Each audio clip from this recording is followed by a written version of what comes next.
এই যে দেখেন আপনাদের ভাই সকালবেলায় খাবার খাচ্ছে আর খরগোশ কি করতেছে দেখেন। একটা খরগোশ আইসা খাবে।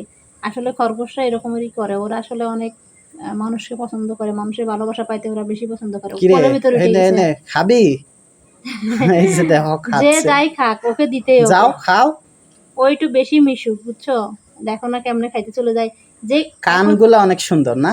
এখন তুমি খাওয়া শেষ করে ও খাইবে না তোমার সাথে, তারপর আমি যখন খাইতে বসবো তখন ও ঠিক আবার আমার সাথেও খাইবে। অনেকগুলো আছে তো দেখো, যত্ন যত্ন করা হয় না, এই যে গায়ে ময়লা লেগে গেছে। আসলে বিড়াল যেরকমের যে কাদা মাটিতে যায় না, কিন্তু ওরা অনেক দুষ্টু।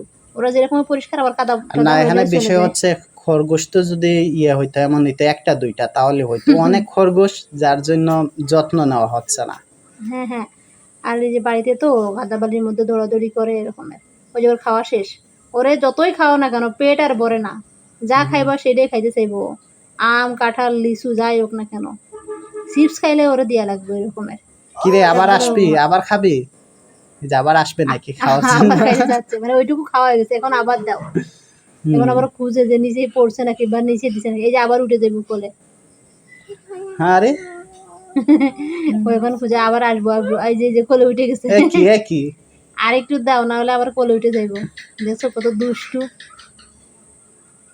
এনে খা। এই যে ওরা তো ভাত খায়, মানে সুতা ভাত দিয়ে দিলেই খায় নাই। বিড়ালের মতো সুলতান মাছ মাংস মিকর খাবে। মতন যদি হইতো তাইলে তো হয়েছিল, মাংস ছাড়া খাবেই না।